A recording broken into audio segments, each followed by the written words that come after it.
my fellow freeloaders, sovereign thinkers. This is LL3's newest podcast. My name is Craig, transmitting from the beautiful swampy Mango, South Florida. And today's date is Monday, July 9th, 2018. Yeah, I'm just kicking back right now. I'm in a hotel room along Fort Lauderdale, Florida. Pretty quiet. I'm like an outdoors guy.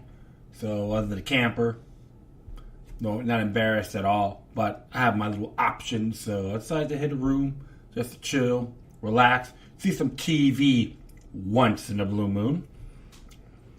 So, I'm just doing my thing, having a little chit-chats with some folks on Buddy List. I like to say hello to Jonah Foster from the Birthland, known as Ohio. You know, she's a big Trump supporter and all that. She's very anti-New World Order, based on her profile. So we will chat again real soon, my friend. And hopefully we'll meet in person and we can all mingle and common interests and all that great stuff. Probably hopefully won't get offended if I'm critical on some of the president's decisions. However, everything will be with merit. Okay, so I don't have Trump's-iety, just to let her know and everyone else. So yeah, I'm just like going around, and I had some cool little comment. Had a cool little discussion with this one person known as Auto Jeans. She was did a nice little comment about my last episode's raising awareness for gender dysphoria, and she blamed the vaccines. Of course, my response is, the question is, how deep does the rabbit hole go? And this person responds that, well, here's another interesting thing to think about. For about 3 to 4 decades, folic acid has been pushed on the pregnant sitting that it prevents birth defects. Recent research has indicated that folic and prenatally, excuse, I hope I'm pronouncing this correctly, actually causes brain changes in the fetus that lead to psychosis. Think on that for a while. Prenatal vitamins, and I like that. It has something to really think about. And of course, I thanked her. I shall, and thanks for the input. So that person really appreciated it. And that's one thing that's cool about when I do my show. I can have people give me these discussions, because sometimes I may forget something or don't even know. If someone throws this at me and they can back it up with facts, I always admire that, because that's one thing I always do. It's not saying I have the best podcast show on the land. Like some of these shows, the ultimate show podcast or the ultimate radio show, like they all have this little prestige award. And I'm not gonna say any names because it's pretty relevant for my realm. However, we can always, everything's a learning process. So educate each other and honorable discussions is really healthy. You never know what can lead. So cool. And I was listening to this one interview that was done about July 8th, 2017 by St. Patrick, who does write for the American Free Press. It's episode 7, FDR and the attack on Pearl Harbor. And I've been reading this multiple times, but he had some prior knowledge about the attack a few days before. And even when I was in my teens, I've always questioned that. I read about these things. So you can say I'm a conspiracy nut even when I was a teen. But I always got to question authority, how accurate it is on these claims. And I say one thing, it's pretty damn interesting. Douglas P. Horn did it. He did an interview with him. And I recommend everyone go there, check it out. I did post it on Facebook, Twitter, Google+. I may just hit other sites just to give this person some support. S.T. Patrick. I gotta say, because I've listened to his one interview with Marshall DeRosa, the professor from Florida Atlantic University up in Boca Raton, Florida. And I met him a few times, and he's very articulate. He's a scholar, so he's always a racist because he supports, they talk about Southern culture and the Confederacy and all that. Look, a scholar doesn't mean he's a white supremacist, so don't even fall for that garbage. And anyone that is going over there, doing these little pathetic flyers that's been endorsed by the Southern Poverty Law Center, you're being used by these bastards. Because look, racism's their business. The Southern Poverty Law Center is just just like these other quack sites, okay, quack groups, I call them. They're in there all the same. That's how they make their money, is target people. Oh, this guy's a potential terrorist, or that guy's a racist because he is talking about Southern heritage and talking about the Confederacy side of the story. How dare he? Let's go after this man. Because one thing I can tell you is, my friends, he's been doing it for almost 28 years. Why now? And I will defend this man, Marshall Rosa. He has men of integrity. He's honorable. And like I said, I've read some of his books. It's really good. Has a lot of merit, and you can go further. It's all documented on how the southern states, the reason why they seceded. And everyone's assumed it's just slavery. And no, a lot of it's on economics. Tariffs is a big thing. Here, and like I tell everyone before, that's the reason why. When Catalonia, the whole thing about Catalonia being independent, because they're tired of putting all the financial weight on their shoulders to benefit Madrid, because they were like the healthiest economy around that time, and the most stable area in Spain's economy, and the rest of the nation was in peril, had issues, major issues. There's something to really think about on it. So just trust me, just do your homework on these, on this, and even read the work of Marshall de Rosa, and trust me, don't go after him. Talk to him. Like I said, I know some of my friends go to FAU. If they ever bring him up, I go, look, go and talk to him. Read his work, then have a discussion. When it comes to a scholar, they're not just some charlatan, for goodness sakes. They have plenty of merit and on their views. It's good to know, because they don't want us to be censored. They want us to say, it's all slavery and that's it. No ends, ifs, or buts. If not, you're a bigot, a white supremacist, and all that garbage and malarkey. That's how the one-dimensional hacks, like, Marxism to an extent, wants us to be dumb, stagnant, and happy. If they throw a bone, we're going to fetch. Okay. That's what they want. They want us to be bone fetchers for them. I say the hell with these quacks, all right? Okay, enough of that. And speaking about the one world order and all this scenario, is do a few things here. Got some interesting stuff I want to talk about or narrate for all my listeners out there. And this one actually came from John Whitehead, who is the founder of the Rutherford Institute. And I recommend everyone become a member of this organization, support them, because the ACLU is now chickening out, which is horrendous on certain areas, compromise on their free speech and so forth, because if they're bellying up, they are not they're not constitutionalists. And the worst thing about it is the awesome individuals within this organization, members, rank and file, who are incredible individuals. They got slapped in the face here on this as well, about the compromise of what's been going on, the belly up from the so-called leaders. However, we're going to talk about here from John Whitehead's commentary. Came out today. It says here, a new world order brought to you by the global industrial deep state. And as it reads here, there are no nations and there are no peoples. There's only IBM, ITT, and ATT, and DuPont, Dow, Union Carbide, and Exxon. Those are the nations of the world today. The world is a college of corporations inexorably determined by immutable bylaws of business. It's from the movie Network in 1976. And even if you go to Title 28, Section 3002, Subsection 15, it does state that the United States of America is a federal corporation. If I'm correct, it's around since 1871. Something to look at. And I did a show on it as well. Is the United States a federal corporation? And I narrated all down, the links on there as well. I think somewhere around 2013, I think the late 2013, December 2013, I did that. So definitely check it out, my archives. But look it up. I'm not here to make anything. I don't make any of this out of scratch, okay? So as I continue on here, there are those who will tell you that any mention of New World Order government, a party conspiracy to rule the world, is the stuff of conspiracy theories. I'm not one of those skeptics. What more, I wholeheartedly believe that one should always mistrust those in power, take alarm at the first encroachment on one's liberties, and establish powerful constitutional checks against government mischief and abuse.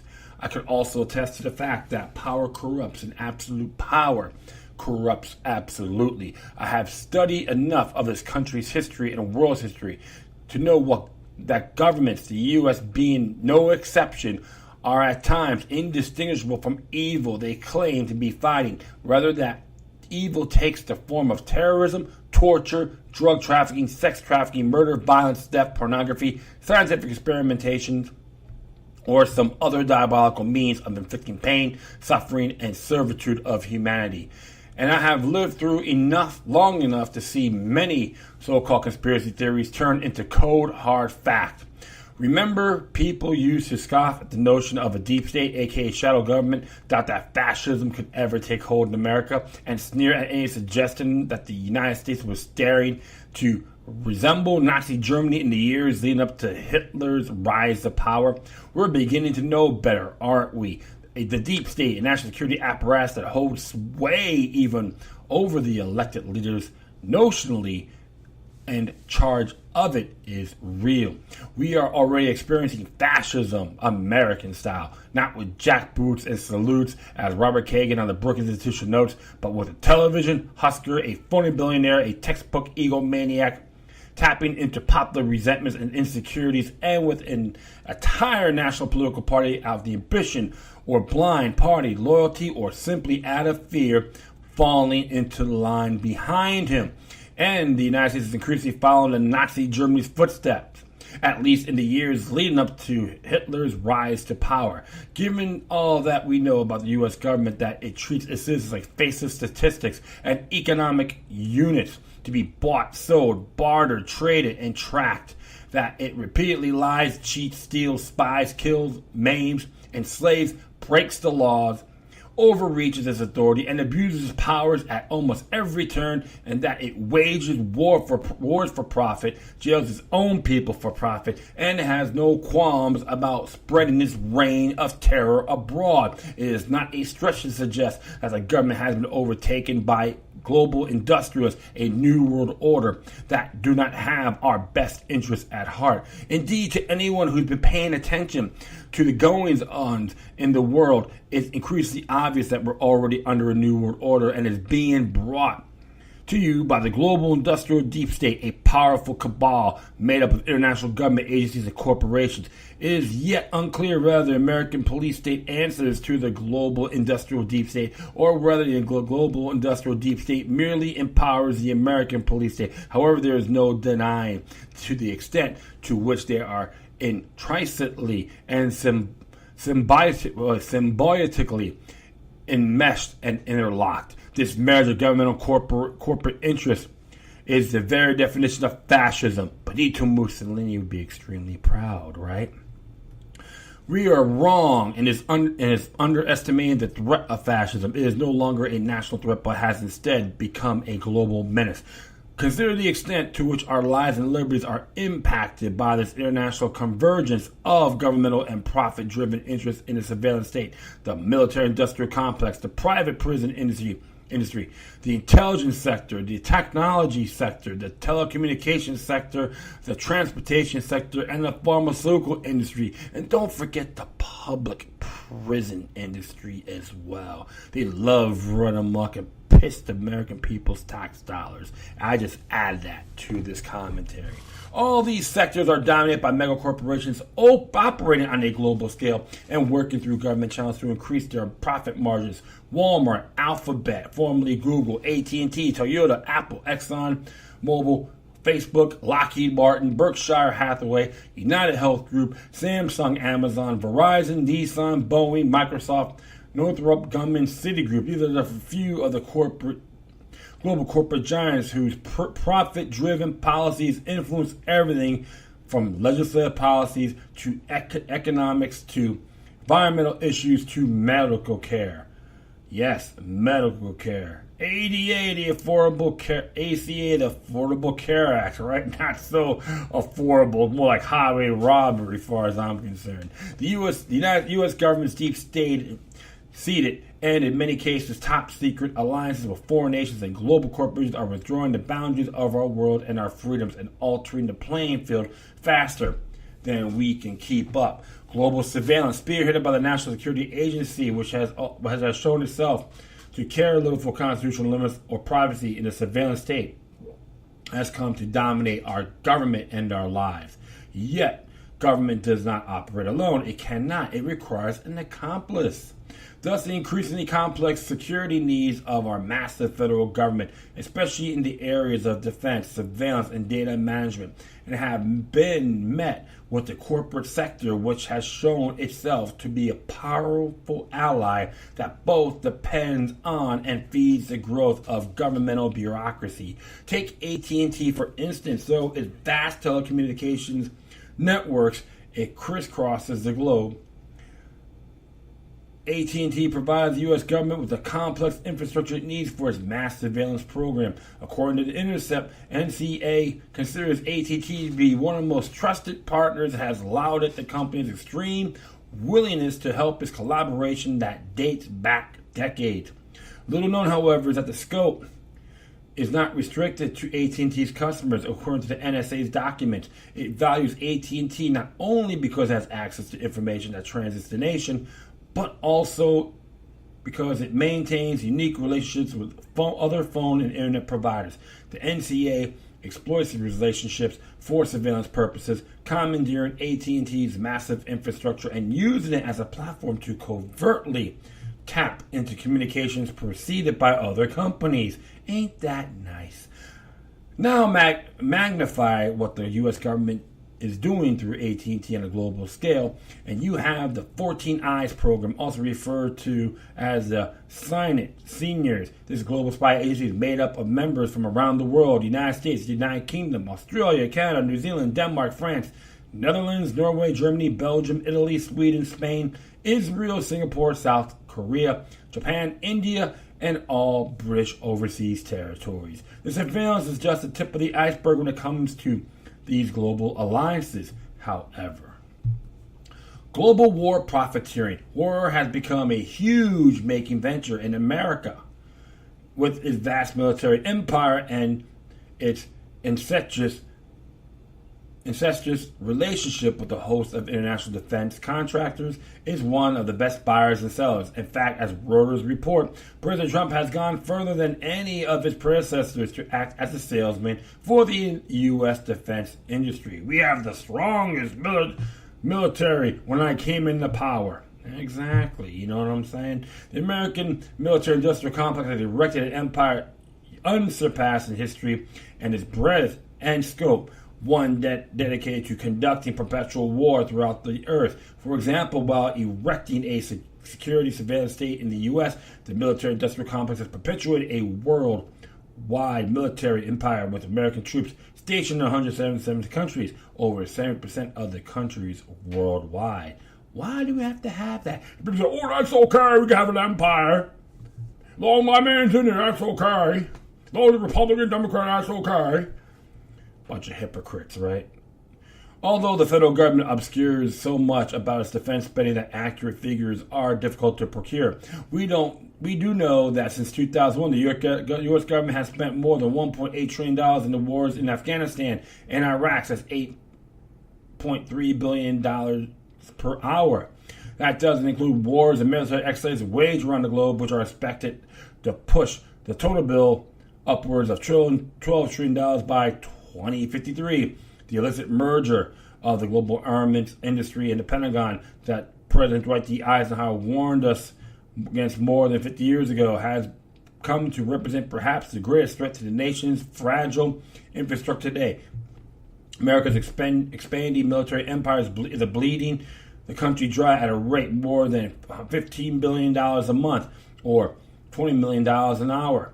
That's just what the government spends on foreign wars. This does not include the cost maintaining and staffing the 1,000 plus U.S. military bases spread around the globe, Incredibly, although the U.S. constitutes only 5% of the world's population, America's boast almost 50% of world's total military expenditure, spending more on the military than the next 19 spending nations combined. In fact, the Pentagon spends more on war than all 50 states combined spend on health, education, welfare, and safety. There's a good reason why bloated, corrupt, and inefficient are among the world's most commonly applied to the government, especially the Department of Defense, its contractors. Price gouging has become an accepted form of corruption within the American military empire. Come on, folks. God bless the empire. Benito Mussolini would be proud. Exactly. We can all go, police state's okay, empire's okay, as long as my man's in office. Regardless who's in there. But that's how it is. Very one-dimensional indeed.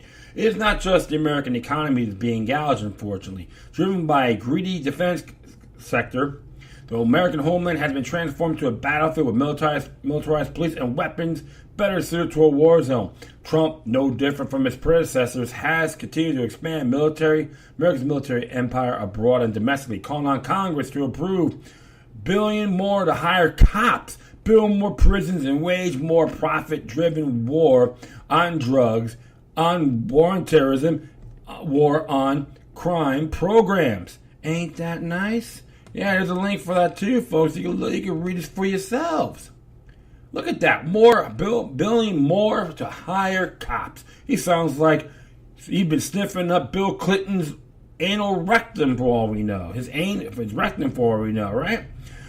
Maybe probably sniffing up the remnants of Richard Nixon's grave as well. Global policing. Glance at pictures of international police forces and you will have a hard time distinguishing between American police and those belonging to other nations. There's a reason they all look alike, garbed in the militarized, weaponized uniform of a standing army. There's a reason why they act like two and speak common language of force. For example, Israel, one of America's closest international allies and one of the primary yearly recipients of more than $3 billion in U.S. foreign military aid. But they're Israel, that's okay. I'm against sharing the wealth of foreign aid, but it's Israel, that's okay. That's how some of these clowns in these so-called political activists that talk about we can't have redistribution of wealth, but when it comes to foreign aid, especially Israel, you're anti-Semitic, has been at the forefront of a little politicized exchange program aimed at the training American police to act as occupying forces in their communities. Remember, John Jay, Articles 2 through 5, influence by foreign nations is extremely dangerous. And we can look at as well, examine George Washington's farewell address. I will proceed here. As Intercept sums it up, American police are essentially taking lessons from agencies that enforce military rule rather than civil law. Then you have the Strong Cities Network program, which I call the New World Order Labyrinth, funded by the State Department. The U.S. government has partnered with the United Nations for violent extremism. And all the forums, the manifestations, and cities and communities across the world working the UN, the federal government rolled out programs to train local police agencies across America on how to identify, fight, and prevent extremism, as well as address intolerance within their communities, using all the resources at their disposal. The cities include a global network, include New York City, Atlanta, Denver, Minneapolis, Paris, London, Montreal, Beirut, and Oslo. Those are the facts. And it's funny about that, past Attorney General Loretta Lynch thinks it's a great program. You can look it up yourself, or not. You can go to my show, Strong Cities Network, a NWO Labyrinth. I have a link on there. You can read it for yourself. How much she praises it. Another New World Order scum queen. What this program is really about, however, is community policing on a global scale. Community policing, which relies on a broken windows theory of policing, calls for police to engage with community in order to prevent local crime by interrupting and preventing minor offenses before they could snowball into bigger, more serious, and perhaps violent crime. It sounds like a good idea on paper, but the problem with the broken windows approach is that it has led to zero tolerance policing and stop frisk practices, among other harsh police tactics.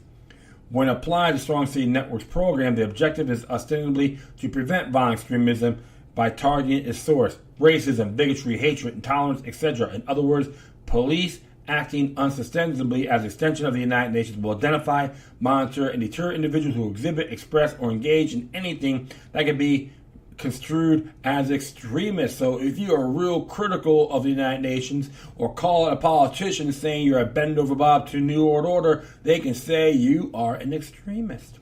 Of course, the concern with the government's anti-extremism program is that it will, in many cases, be utilized to render otherwise lawful nonviolent activities as potentially extremist. Keep in mind that the government agencies involved in ferreting out American extremists will carry out their objective to identify and deter potential extremists in concert with fusion centers, of which there are 78 nationwide with partners in the private sector and globally.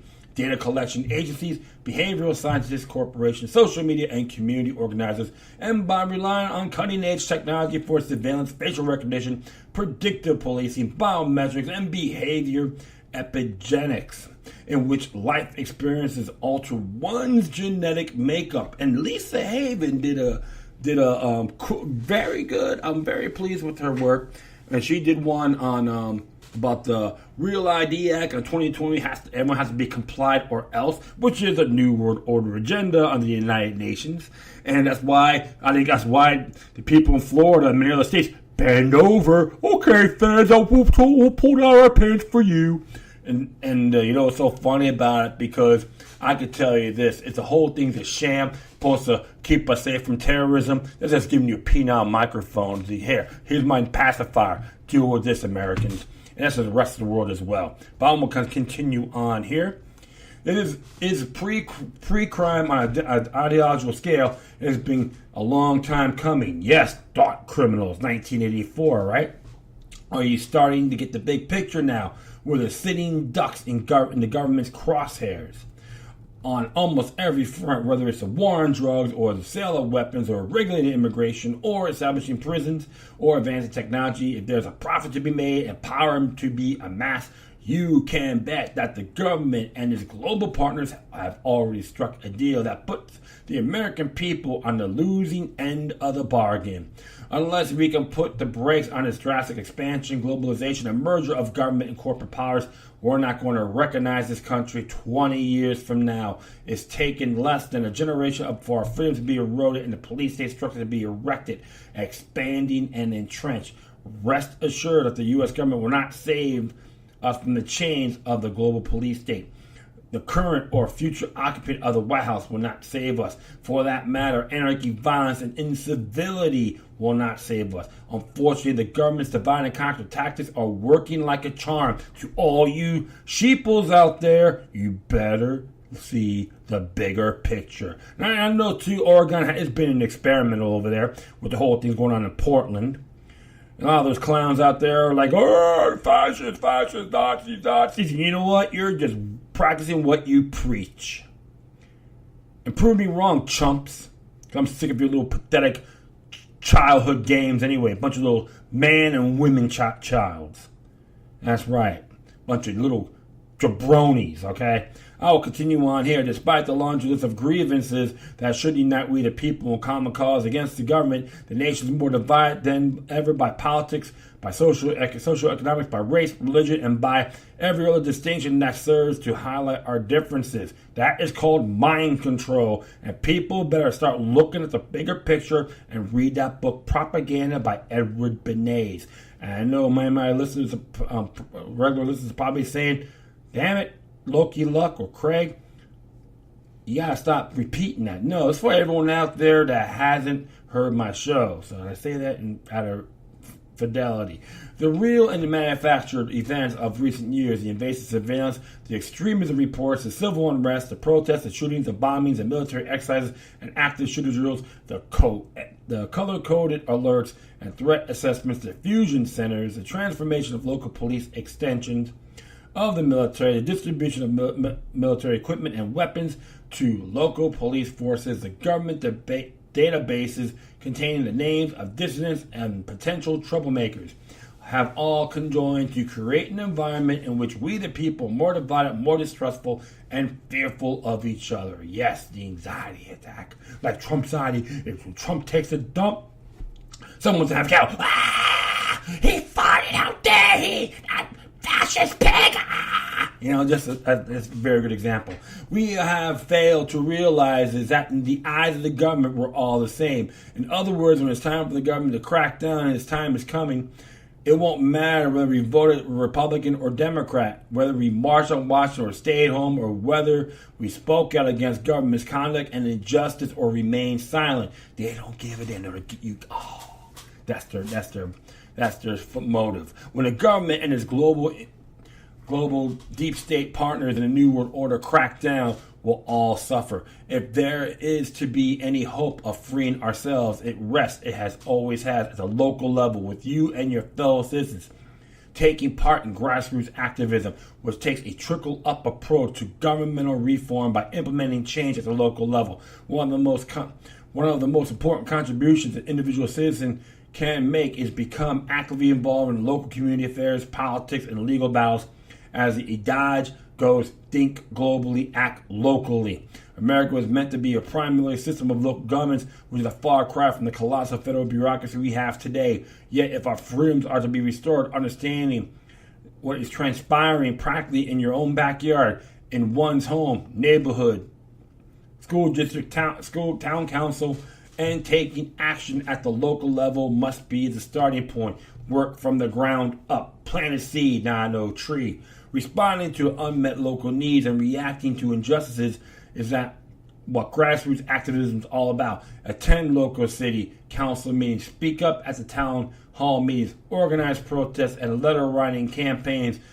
Employ militant, nonviolent resistance and civil disobedience, which Martin Luther King Jr. used to great effect.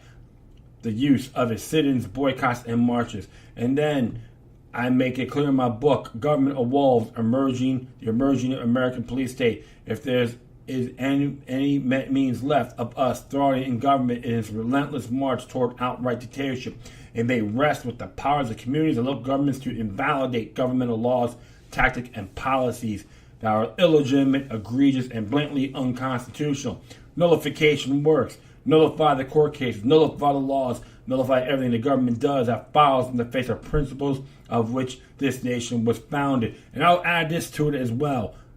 Jury nullification is just as essential for those prostituters. Not prosecutors, but prostituters. Want to go for these pathetic victimless crime laws. And I don't mean go around polluting, trashing the community, polluting the war and all that. When you personal vices some of these folks have, as long as it doesn't violate others. That's what I'm saying. That aspect. We could transform this nation only if Americans will work together to harness the power of their discontent. He is absolutely correct. And John Whitehead's always been good on his stuff. And he's on newsbuzz.com as well. And everyone should just really look at that. One of those things, my friends, I've been always chat with folks, even on the streets, about the one world order, tyranny, and all that, is you're not the only, it's like, if you say you got nothing to hide, or there's nothing you can do, that's pure malarkey. It's like say, yes, I am a number, I am a horror bag, or pretentious demonade to the state. Brand me, own me, whip me, and go, may thank you, sir, or man may have another. We cannot have that. Thomas Jefferson once said, a little rebellion now and then is good. He's absolutely correct. He's the philosopher of freedom, my friends. Now, he's a slave owner. I'm just tired of all these one-dimensional hacks with their pathetic little flags and their stupid little idols, which there are banksters, bellboys anyway. That's plain unacceptable talk. Action speaks louder than words, my friend. And don't say nothing can be done. You know why? If so, just say, hi, I'm a human doormat. Tread on me. Does that turn you on, honey? Do you find me attractive? I'm a wuss. And the women, I'm going to get t-shirts as well. I just bend over for the state. If I had a woman turn about to me, I'll just kick her right out of Dodge to go contaminate space somewhere else. But remember, we all have obligations. We all have great gifts. We all have powers that none of us hasn't enhanced yet. If you'd be surprised what human nature can do, and we all can prevail. I'll guarantee you one thing, my friends: the New World Order is not going to win in the long view, but we could all gotta do something to create those dents. Be the cockroaches that can't kill us all. Be vigilant. Don't be a number. Yes, and wow, it's been a nice little chat there. Alright, so I will be right back, so stay tuned. Alright, so the next one here I'm going to be narrating for you kiddies out there. Interesting news that came from naturalblaze.com. This is about the battle of GMO. Opening statement begin in Monsanto cancer trial today. And it's by Heather Callaghan from naturalblaze.com. And as it reads here, the battle has begun in the most historical David and Goliath trials. It's been a long-awaited trial for the millennium, featuring Diamond Man and school groundskeeper Dwayne Johnson, not Dwayne, but Dwayne Johnson, who has taken Monsanto to task, arguing that the chemical giant's Roundup herbicide is to blame. The lawsuit officially kicks off today in San Francisco Superior Court of California on Monday. It is the first to go to trial of cases in which thousands of plaintiffs across the U.S. claims that glyphosate-based herbicide caused cancer. The suit has started in late June. It is full of drama that one would expect in the case of magnitude, including attempts by the corporations to cry victim in an attempt to muzzle the mainstream press. Johnson's attorney expect their opening statements to last an hour and a half, while Monsanto's attorney expect there to take 1.25 hours. That's an hour and 15 minutes. Gary Gillum, writing for EcoWatch Reports, opening statements are slated for Monday in the landmark legal case. For the first time, puts Monsanto and its Roundup herbicide on trial over allegations that the company's widely used weed killer can cause cancer. Dwayne Lee Johnson, a San Francisco area school groundskeeper who used a form of Roundup regularly at his job, will face off against the global seed and chemical giant in a trial expected to extend into August. Johnson hopes to persuade a jury that Monsanto, which last month became a subsidiary of Bayer AG, yeah, we know about that, Bayer Santo, right, is to blame for the non-Hodgkin lymphoma that doctors have said leaves him only weeks or months to live. Hence, the courtroom drama come unfolded over the last week of June as jury selection dragged on for days, with Monsanto claiming widespread bias among prospective jurors. A number of the members of the jury pool, Monsanto attorney said, revealed in jury questionnaires that view Monsanto as evil. Some even said that they believe the company has killed people. A Monsanto attorney lawyer told San Francisco Superior Court Judge Suzanne Bolanos, yeah, but you know who created Agent Orange? Monsanto. Look it up, folks. Monsanto claims that his employees have received a threat such as postcards and argued that the judge should not allow any televised broadcast for the trial for the safety of his employees. However, Judge Bolanos wrote out opening statements, closing arguments and verdict can be broadcast. Monsanto attack strategy on Johnson will be to argue that there's no justification for any claims, deny any causal relation of product to cancer, demonstrate that science is on its side, cite regulatory findings, animal testing, and research studies, attempt to prove that Johnson's cancer could not have developed so quickly after use of the product and is unrelated. Recently, internal corporate records revealed that Monsanto was ghostwriting certain studies which could have influenced scientific data, academia, and the media with false information. This revelation, of course, could turn Monsanto's argument on its head. Gilliam continues in her report, many of those internal corporate records are expected to be a key part of Johnson's case. Johnson's attorney said that they have evidence that Monsanto has known that glyphosate-based herbicides such as Roundup are carcinogenic and have written that that information from consumers and regulators. They allege Monsanto has manipulated the scientific record and regulatory assessments of glyphosate in order to protect corporate glyphosate-related revenues. Monsanto knew of the dangers and made conscious decisions not to redesign, warn, or inform from the unsuspecting public. The Johnson lawsuit claims whitewash the story of a weed killer, cancer, and the corruption of science. If they convince a jury of the allegations, the lawyers say they plan to ask for potential hundreds of millions of dollars. Johnson's lawsuit against Monsanto makes him one of roughly 4,000 plants who sued the company after the International Agency for Research on Cancer, or IARC, classified glyphosate as a probable human carcinogen. In March 2015, the IARC classification was based on a review of more than a decade of published peer-reviewed scientific studies analyzing glyphosate and glyphosate-based herbicides. Johnson's case is the first to go to trial. Another is scheduled for trial in October in St. Louis, Missouri. Monsanto argues there's no justification for any of the claims and asserts that has decades of regulatory findings of safety and hundreds of research studies to back its defense. Glyphosate is the most tested herbicide in history, Monsanto stated in its trial belief.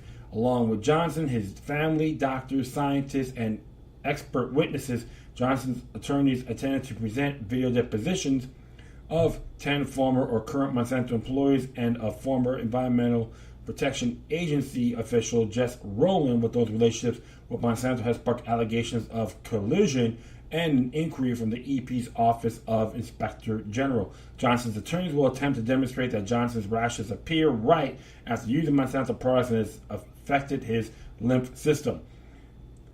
Records indicate that Johnson called Monsanto but was never notified of any cancer risk using the product. As our readers already know, that the company formerly known as Monsanto vehemently denies cancer risk and successfully fought to keep cancer warnings off the Roundup label. So it's very interesting what's going on with that. So I'm expecting more of this to come out, because that's why a lot of us have questioned Monsanto for a very long time. And of course, Agent Orange is like one of the things very disturbing. And of course, a lot of the genetically modified foods that's under that same bracket now is Bear AG or IAG, right? Bear AG or Bear IAG. Call it Bear Santa.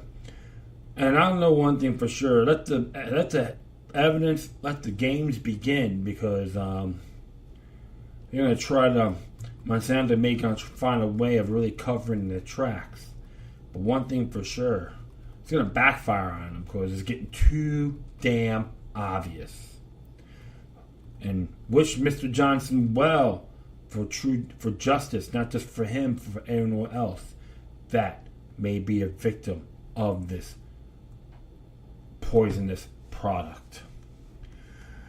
All right, next one here came out today as well from consortiumnews.com. Caught my eye. U.S. Liberty survivor named U.S. delegate on Gaza Flotilla.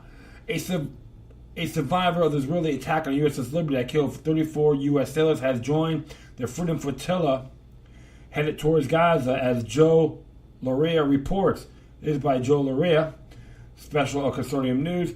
Joe Mediers, a survivor of the 1967 attack on the USS Liberty, has joined the 2018 Gaza Freedom Flotilla as a delegate for the United States. He will aboard the Al-Wada, which is the return, which left Croatia Sunday night for the final 10,000 miles to Gaza. Al-Wada is one of 4 boats on the 75-day voyage from Scandinavia. Mediers was a signalman on the bridge of the USS Liberty, a surveillance vessel operating in international waters of the Mediterranean Sea near Gaza during the 1967 Six-Day Arab-Israeli War. The Israeli warplanes and torpedo boats attacked the vessel, killing 34 U.S. sailors and wounding 174 crew members. A 2003 U.S. commission led by Admiral Thomas Moore found, one, that on June 8, 1967, 8 hours of aerial surveillance, Israel has launched a 2-hour air and naval attack against the USS Liberty, the world's most sophisticated intelligence ship, inflicting 34 and 173 wounded American servicemen, a casualty rate of 70%, and a crew of 294. 2, that the Israeli attack lasted approximately 25 minutes, during which time unmarked Israeli aircraft dropped napalm canisters on the USS Liberty's bridge and fired 30 millimeter cannons and rockets into our ships, causing 821 holes, more than 100 of which were rocket sized. Survivors estimate 30 or more sororities were flown over the ship by a minimum of 12 attacking Israeli planes, which all were jamming all 5 American emergency radio channels. That's the torpedo boat attack involved not only firing of torpedoes, but the machine gunning of Liberty's firefighters and stretcher bearers as they struggled to save their ship and crew. The Israeli torpedo boats later returned to a machine gun and at close range 3 of Liberty's life rafts that has been lowered into the waters by survivors to rescue the most seriously wounded. 4, that there is compelling evidence that the Israeli attacks was a deliberate attempt to destroy an American ship to kill an entire crew. Evidence of such intent is supported by statements from the Secretary of State Dan Rusk, Undersecretary of State George Ball, a former SAI Director Richard Helms, former NSA Director Lieutenant General William Odom, U.S. retired Admiral Bobby Ray Inman, USN retired and Marshall Carter, former NSA Deputy Director Oliver Kirby, and Major General John Morrison, which is a U.S. Air Force retiree, and former Ambassador Dwight Porter, ambassador to Lebanon in 1967. 5, that in attacking USS Liberty, Israel committed acts of murder against the American servicemen and an act of war against the United States. 6, that fear conflict with Israel, the White House deliberately prevent the U.S. Navy from coming to the defense of the USS Liberty by recalling the 6th Fleet military rescue support while the ship was under attack. Evidence of the recall of rescue aircraft is supported by statements of Captain John Tully, commanding officer of the aircraft carrier USS Saratoga, and Rear Admiral Lawrence Gies, the 6th Fleet Carrier Division commander. At the time of the attack, never before the American naval history has a rescue mission has been canceled when an American ship was attacked. Dean Rusk, U.S. Secretary of State at the time of the incident, wrote, "I was never satisfied with the Israeli explanation. Their sustained attack is to disable and sink the USS Liberty, precluded an assault by accident of some trigger-happy local commander. Through diplomatic channels, we refuse to accept their explanations." I didn't believe them then, and I don't believe them to this day. The attack was outrageous. And don't say to anyone, to you pro-Israeli hacks, that he is anti-Semitic. Meteors and Seaman Francis Brown, who was later killed in the attack, hauled up the second American flag from the bridge after the first was shot down in the air assault. Meteors remained on the bridge throughout the 25-minute attack and was one of the several eyewitnesses to the Israeli machine gunning of the ship's life rafts. Meteors has described the Israeli attack in detail in the USS Liberty's Veteran Association website.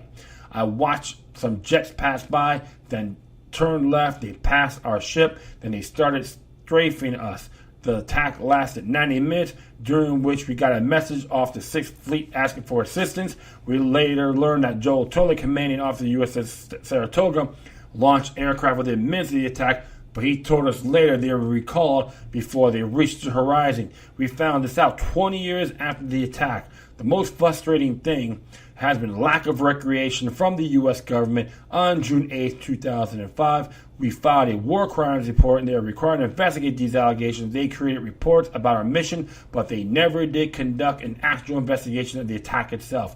It was an illegal attack. We were on the high seas conducting legal activities. They admitted that they closed the area for military purposes, but we tried to find out the boundaries of that area, and they wouldn't tell us. The Israelis break international laws with impunity, and the U.S. government is not going to hold them accountable. Nobody is. There is no doubt that the Israelis were committing piracy on the high seas against the 2010 Gaza Freedom Flotilla and used deadly force against unarmed humanitarians.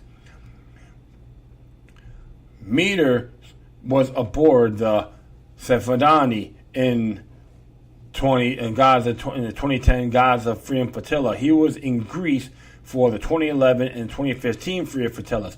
Born in Corpus Christi, Texas, Meters is a past president of the USS Liberty Veterans Association, founded in 1982. The flotilla's aims to bring attention to the legal blockade opposed by Israel on Gaza since 2007. Wow. That's all I have to say. Miriam Robert Perry, who does this paper, May His Soul Be Forever Free. I heard it looks like he passed. Something to really think about, my friends. I know a lot of us are learning about the USS Israel, which is good. And even some of the Israeli fighter pilots have came out and addressed what the orders were done. And many of these men were saying, wait a minute, that's an ally, that's our friend. And they were threatened court-martial if they didn't comply.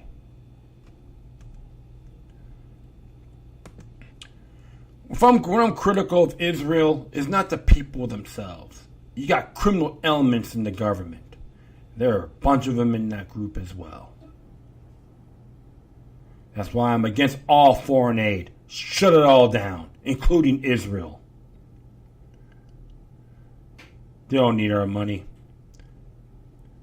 We can use it for other things that's very essential, including ending the empire. These bogus illegal wars. Pathetic. I was learned about the basics about it, not in full detail, when I was 14 years old, reading these magazines called Soldier to Fortune. I was a big G.I. Joe guy, but I liked real interested in what they had to say. This a book came out around that time. And I started learning more about it around the later on in the 90s and turn of the century. And I gotta say one thing. Lyndon B. Johnson was one piece of trash. He wanted that ship to sink. You can look it up. Don't be shy. It's all been declassified. So, you want me to go be lovey-dovey towards Benton and Yahoo and all those guys? Hell no. They're not my kings. They're not my rulers. They're not my masters. USS Liberty, a bunch of good people were murdered. It's completely unacceptable. Justice will prevail. Mark my words. Even on Memorial Day, you pay homage to these individuals as well. And who the hell cares what Insane McCain has to say? I know he has brain cancer, so people told me I should be compassionate. I don't wish him any ill, but you know what? He is one treasonous man. And I say this, he may be cursing himself. I'm not saying I'm glad he's gonna be effing dead either. But you reap what you sow. May not get you now, but it will later on in life. So all hail to the members of the USS Liberty. The ones that passed, may their souls remain forever free. And one day, when justice will prevail for them, I'll say this. They'll never die in vain. All right. Next one here, I'm going to be checking out. This one here is from Sons of Liberty by with Bradley Dean, and it's good stuff. I like a lot of his work. And it reads here, A Judge, We Cannot Deport Without a Trial by Tim Brown. Came out today as well. As it reads, I have wondered if Border Patrol agents should they run across people crossing the border could simply move them back across or stop. those who are attempting to cross. For the most part, I don't think Homeland Security has answered this question, nor do I think that Judge Andrew Napolitano has answered the question what we spoke about people must have due process before deportation. Yet I agree with this assessment when people are discovered inside the borders of the United States. Let me explain for those who don't fully consider. In order to determine if someone is here illegally, it must be proven that they are here illegally. You can't determine that by dialect, skin color, or things of that nature. With that in mind, it seems easy enough if Border Patrol catches someone across the border, they are violating the law. But this article isn't that. I have not gotten a specific answer from Border Patrol regarding that question, and though I phoned or emailed about it. And there's some links on here too, you can see for yourself. I point out here and here. So it tells you all about the legal loopholes on securing our border by Homeland Security. You can really look into it as well. So that's one site. And there's another site here also, which I should have actually taken the initiative on seeing this myself. But there's another one right here. What's this other link? I'm just going to see. Yes, Homeland Security as well. Zero tolerance prosecution and family reunification. All right, so that's why Homeland Security you can see for yourselves. And says here, consider that Napolitano considers Trump to be his friend. It is not an issue of friendship, but justice and law. There's a video on that on there, so you can see for yourselves. And yeah, it's very interesting what it says here. And it says he is undoubtedly correct of the beneficial consequences of the government forced deportation without due process. Yet deportation without trial is profoundly unconstitutional. So it's saying that you have to give much hearing, regardless. That's what the whole thing is. It's got to be proof. Now Trump was shooting from the hip here, like the comment he made regarding guns, which he sought to bypass the protections of the Fifth Amendment and due process. The same is true here. In fact, Napolitano states that the government has essentially taken the position that those physically present in the U.S. illegally have a constitutional right, and thus family members who arrive together can be separate, no matter the psychological or physical consequences. This forced separation is not novel to the Trump administration, but is a massive scale in the prevent toxic national political environment has painfully brought to our collective conscience. Now, for those who think it's okay to separate parents from children when no crime has been determined, I would appeal to the Fifth Amendment, as in the case of the Bundys and others in Oregon and Nevada.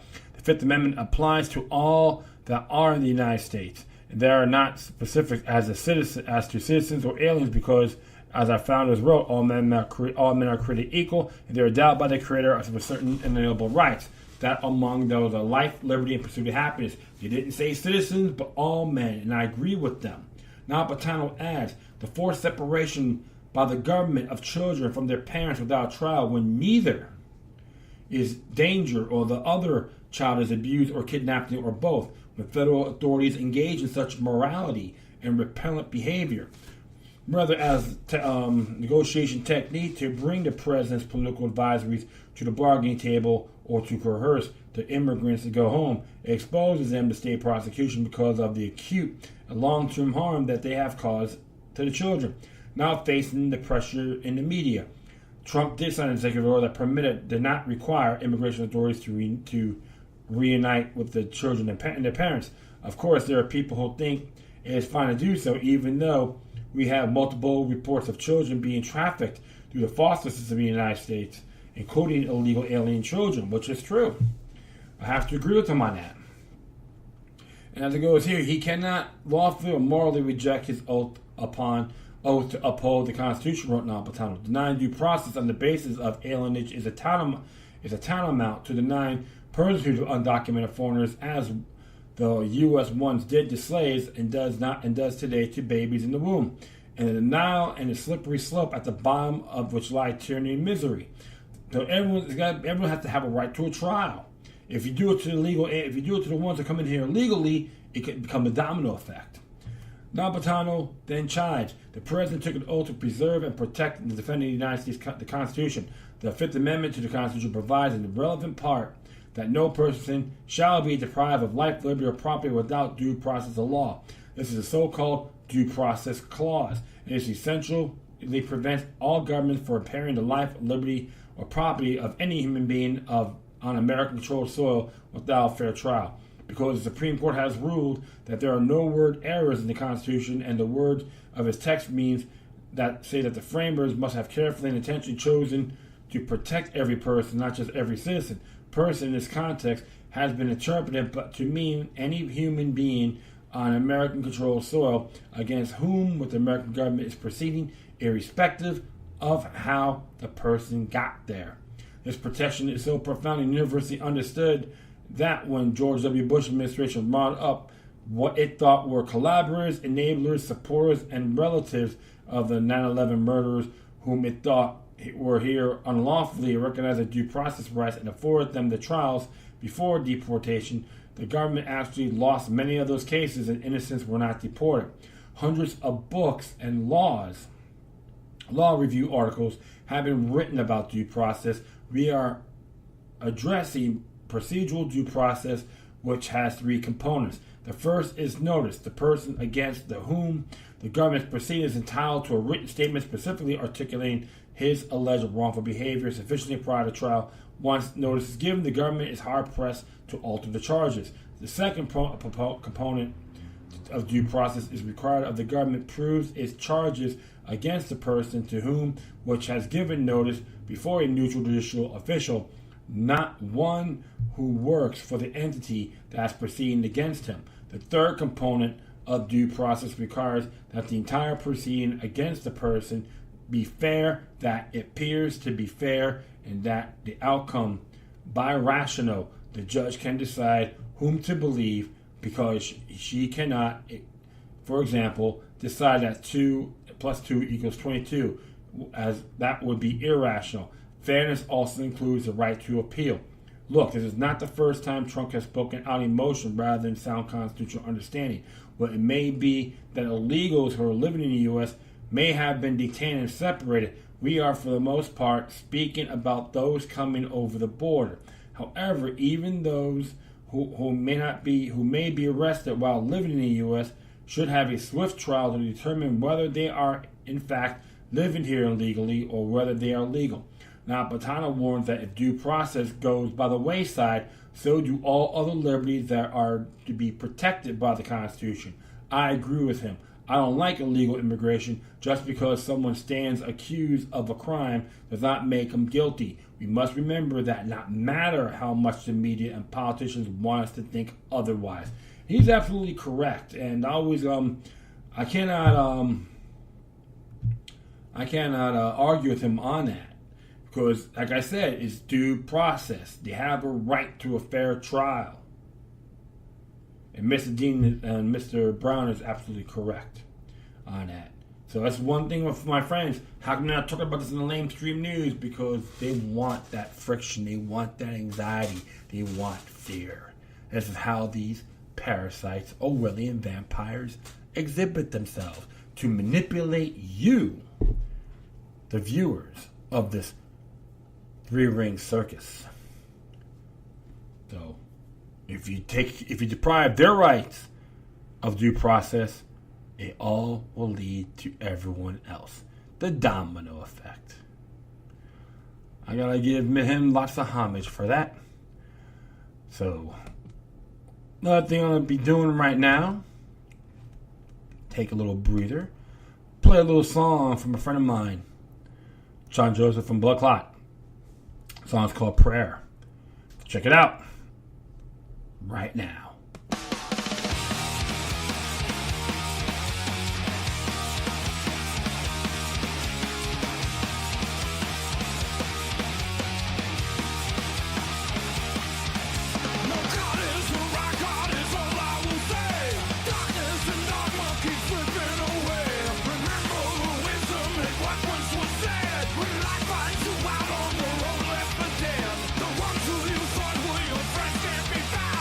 Tell you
Oh, sorry about that.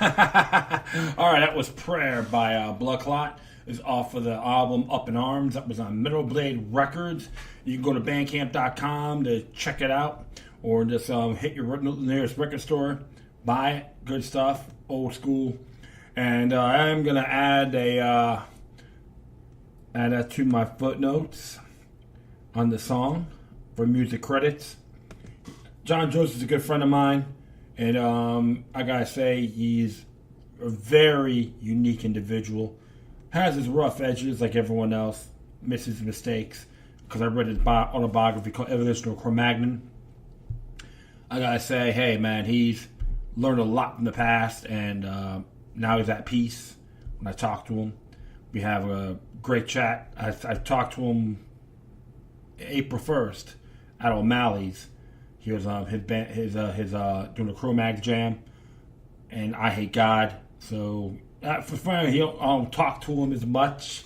Before the show, he's like real focused, but afterwards, we just like shoot the breeze for like a good long time.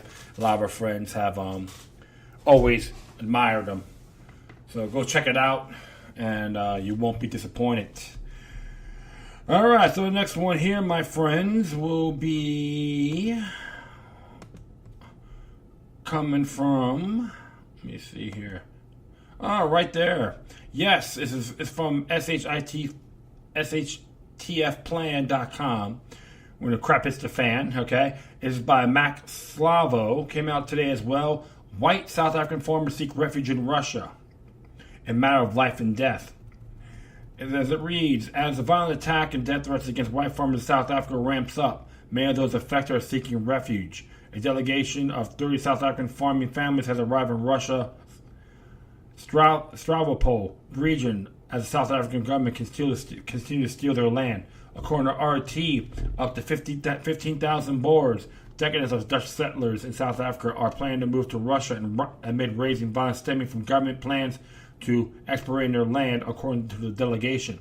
White farmers, despite being a minority in South Africa, only 72% of the country's farms. The new South African government recently announced a plan to redistribute land to the black population in the highly racist move. Critics have warned South Africa may repeat the disaster experiment by the Zimbabwean government in 1990 and 2000. The measures plunged the country into intense famine, reported RT. And what's interesting about that, with Mugabe, that even black farmers in that country were tossed off their lands.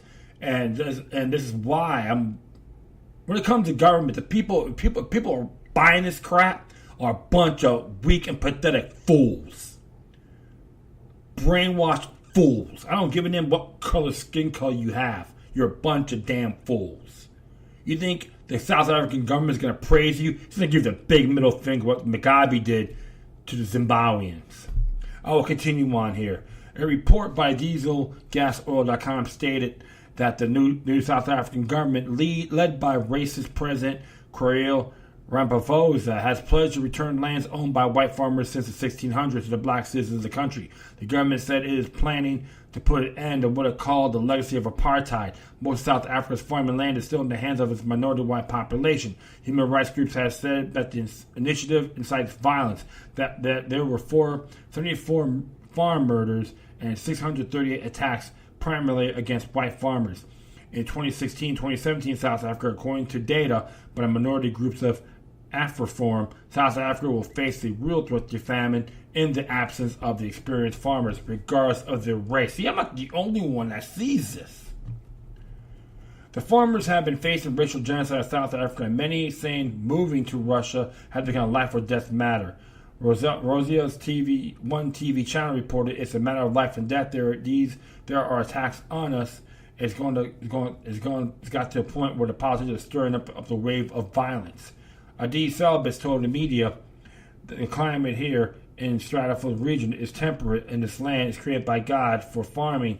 All this is very attractive. There's a video on there too, and it's in Russian. So if you know Russian, that's great. If not, use the translator or captions to translate the language. The farmers who face execution and violence in South Africa are ready to make a contribution to Russia's booming agricultural sector. according to Rosia One. Each family is ready to bring up to $100,000 to help them lease the land required to add to Russia's farming industry. Russia has around 43 million hectares of unused farmland, reported RT. The country has recently begun giving out free land to Russian citizens to cultivate farming. The land giveaway program, which began in 2014, has been a huge success. Increases in food production in Russia will boost the economy of South Africa will face famines as their food production drops in the absence of reliable and experienced farmers. What you can say about that douchebag? That douchebag president they have, Ramaphosa. Nothing more than a union-busting schmuck, as far as I'm concerned. And he don't really give a damn. Doesn't give a damn about his own people. He thinks they're a bunch of kephas. Filthy kephas. I'm going to use these kephas for my own personal gain. That's how I look at Ramaphosa. After all the farmers get chased out, you guys are going to be next. He don't give a damn about you. Remember this. Government in Latin means control of the mind. If you're going to trust him to save you, go get yourself a noose or jump off a high cliff into the pits of spikes, because that's what's going to lead you to. And I say that symbolically. So I recommend over and out there, you need to say, hell with you, you filthy SOB. Let's see how tough this quack is on his own. Because I'll tell you this. It's going to blow back in your faces if you follow through. Mark my words. I'm not the only one that's saying that. I know that even many of the black South Africans in there are worried as well, mainly the Christians, because they could be next. It's called, as I'm saying, it'll be a cancer if you're going to let this tyranny prevail. Genocide to democide. All right. Next one here came from the American Thinker by Karen Cataline, countering the Me Too movement. A poll by the Colorado Women's Alliance revealed that just 1% of female swing voters consider sexual harassment an important issue for the midterms. Should we bother to put together a counter movement? If so, few women care. Republicans too often accept the language of the left and allow them to frame every issue. This is just one of many opportunities to be proactive.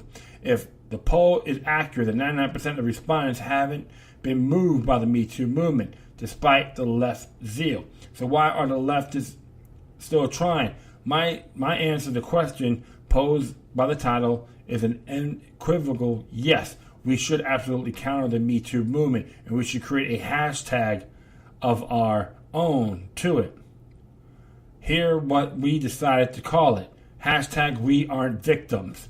In World War II, the ways women accepted for voluntary emergency service were called upon by the Navy for the help in the war effort. Today, we have cultural emergency in its conservative women who are urgently need to take the lead. It is not a blue wave, it's a new wave. Wave if you're not a victim. This hashtag and our accompanying movement can be used by other groups who have been made into mascots by the left. Brandon Straka burst onto the scene with Walk Away. Candace Owens accepted to introduce a hashtag too. The more the merrier. Fledgling movements like this can combine together our stand alone to counter the head-scratching narratives the left constantly spews into the popular culture.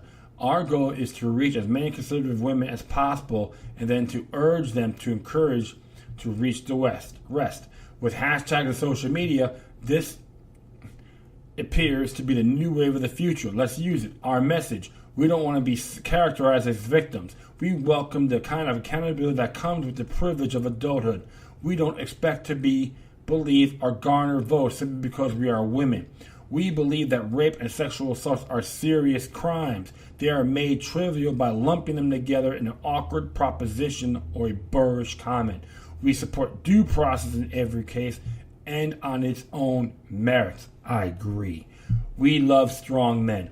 Our president has given us a master class in courage and a roadmap on how to fight back. We will apply each of our unique styles to bring clarity and discernment on this sorely needed discussion. We believe that our men and women alike stand to benefit by our effort. I gotta give Karen Cowling credit. Because remember, you got drama queens out there in these so-called movements, which the so-called left, or whatever you want to call it, want to manifest and say, that person's a bad guy. That person looked at me. That's sexual harassment. Big difference. Natural law is okay for a man to look at a woman and vice versa. It's just our instincts. But they want to disintegrate that. Alright? And that is wrong. It's sexual harassment. No, it's not. Never has, never will, and don't you ever give me that rhetoric. To me, with those pathetic, weak wording, going to the bathroom and taking a dump is more inspiring than your statement. So you know what? The hashtag we aren't victims, I think is beautiful. I'm proud of these folks. Because real women love strong men. Not these bimbos you see out there. Like a bunch of woodpeckers. You know? Or beakers. Don't worry, a lot of men have the same mindset too. So to let you know, I'm not being a chauvinist. One thing I've learned in life, you get a person like myself. I'm a loner most of the time. When I talk to people, there's some folks I'm attracted to. I'm still good friends with a great amount, and I do care for others. And I do well. So that's one thing for sure. Don't fall for the drama, my friends. Like it says right here. We support due process in every case and on its own merits. Right. Have merit, don't be a parrot. Okay, next one here. Came from Mize Institute. These 8 words help cause the Great Depression. It's by Hunter Lewis. Came out today as well. Can the entire story of the worst economic disaster in American history really be told just from just 8 words in political party's platform? In this case, yes. Here are the fateful words that introduce the second section of the Republican Party's 1932 platform, right after the waffling plank on prohibition. We believe in the principle of high wages. This was Herbert Hoover speaking. His most cherished economic belief was that wages could not be allowed to fall. And after the crash in 1929, he vigorously jawboned business leaders to keep wages up. It was not just a question of persuasion. He made it clear that if businesses did not do as he demanded, legislative wage controls would swiftly follow. Business leaders were afraid to defy this edict, and they did their best to keep wages where they had been. Remember, the president's a servant, not a master. Shame on you, Hoover. This result were utterly disastrous, since the price of the products and services were in a deflationary downward spiral. The most effective way to avoid bankruptcy would have been to cut wages and other costs. This had to be done in the Depression 1921 with imperative results. That depression, chronicled in an excellent history by Jim Grant, The Forgotten Depression, was over in a year and a half. Nor did workers in Anchorage suffer from lower wages. Their lower wages brought the same amount of goods and services at reduced prices. $15 an hour? Think about it, my friends.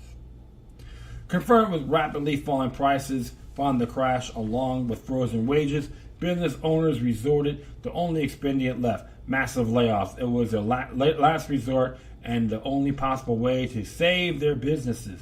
As a direct result, Hoover's twisted logic, millions of workers were fired and immediately faced penury and even starvation. but those still employed, especially union members and government workers, enjoyed a windfall.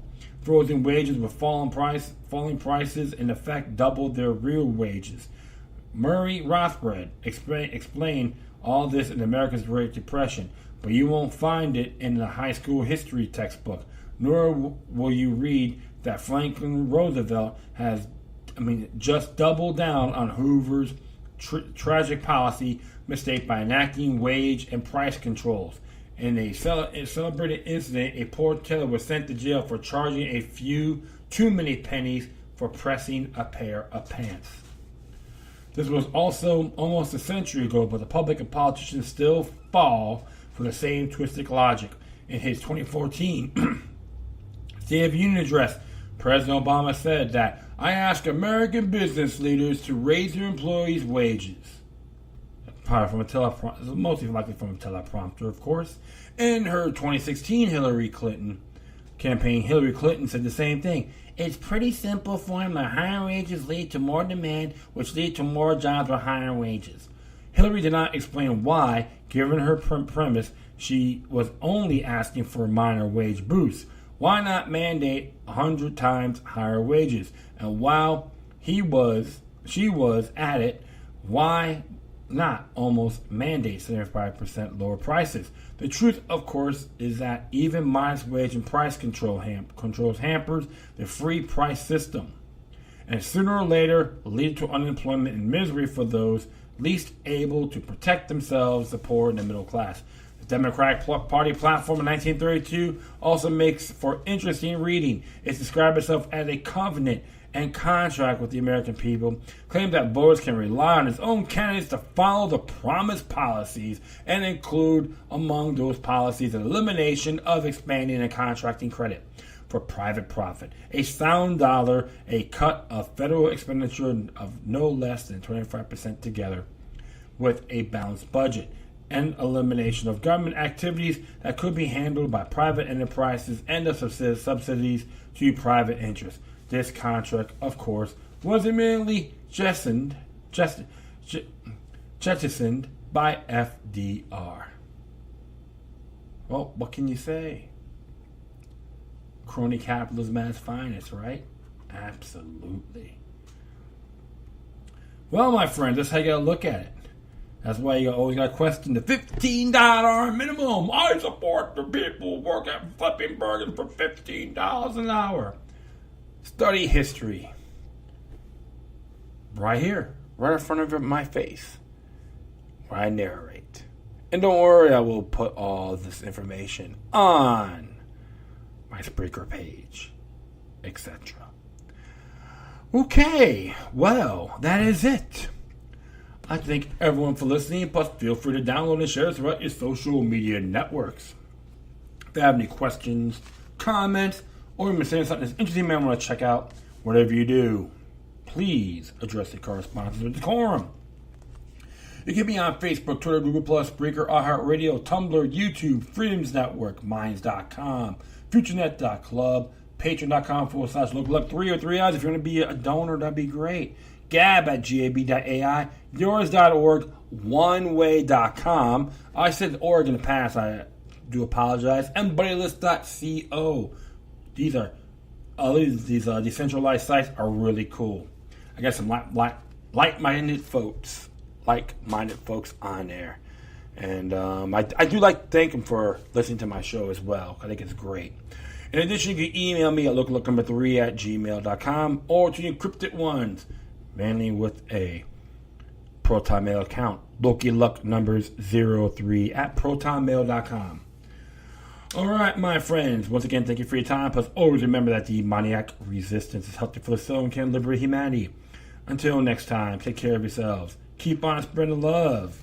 And may your guardian spirits be with you.